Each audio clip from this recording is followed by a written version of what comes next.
Hi everyone, this is Sam from Booredatwork.com, and we're here with the Sony Xperia Z2 tablet, which is being touted as the world's slimmest, lightest, waterproof tablet. Now let's go ahead and see what this tablet particularly offers you.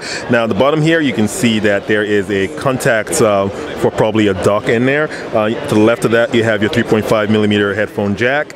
On the top over here you have your SD card slot, and I'm pretty sure you probably have other things in there. So let's see if we can pop that open. Yep, we have that open. Let's see if we can get a good lighting on there. We have our SIM card as well as our, that's a SIM card.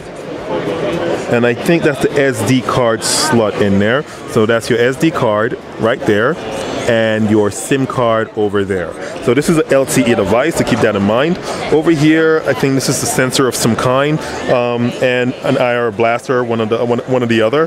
To the right of your device, I can't really get much of an angle on that because of this tether, so we can't show you really how clearly, but there's nothing on here. On the left of the device, I should say, there is your power button over here, and there is your volume rocker. Unlike the Xperia Z tablet, the Xperia Z phone, you do not have a dedicated camera button. Now, on the rear of the device, you have a rear-facing camera, which is right here. We'll see if we can get that over. There we go. That's a camera right over there. Now, the camera is an 8-megapixel camera, and on the front of the device, we do have a camera dead center, which is a 2-megapixel camera. Well, we'll read you a few specs, read off a few specs on this device, actually, just give you an idea of the power behind the device. So I'm going to go ahead and start with, you know, see, we can see that it's pretty snappy here. So we'll start with the processor. The processor is actually a Snapdragon processor in here, but this is a Snapdragon running at, let's see, we can't really get, oh yes, it's running at 2.3 gigahertz. It's a Qualcomm MS-M8974AB. So this is the 800 series of Snapdragon here, and it's running a quad-core processor. It has the Adreno 330, so that should give you a good oomph when it comes to gaming. You should be able to run any game you can run on any other mobile on here if it is offered on this particular device or in an Android marketplace.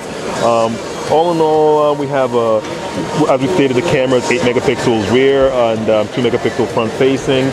It is LTE capable, as well as you know, GSM, so you can take this anywhere with you around the world. It's Bluetooth version 4.0, and it has about a 6,000 milliamp battery, so it should take you probably close to a couple of days of use, if not more. It has on board about 16 gigs of storage, or up to 16 gigs of storage. It might be an 8 gig version. We're not too sure about that right now. Details are a little sparse on this device right now. So you can go up to 16 gigs, and you have an SD card slot that would take you all the way up to 64 gigs. So all in all, we've come to expect, you know, solid build, solid offering from Sony. Oh yes, and the RAM here is a 3 gigs worth of RAM. So yes, that you can see that compared with the processor gives you a really snappy device. So all in all, this is pretty solid. The screen is a 10.1-inch screen, so we have to basically keep in mind that although this is a 10.1-inch screen, you know, you do have quite a significant bezel on there, so you're not getting a 10.1 actual screen. All in all, this is a pretty solid device. This is Sam from Booredatwork.com, and enjoy your entertainment.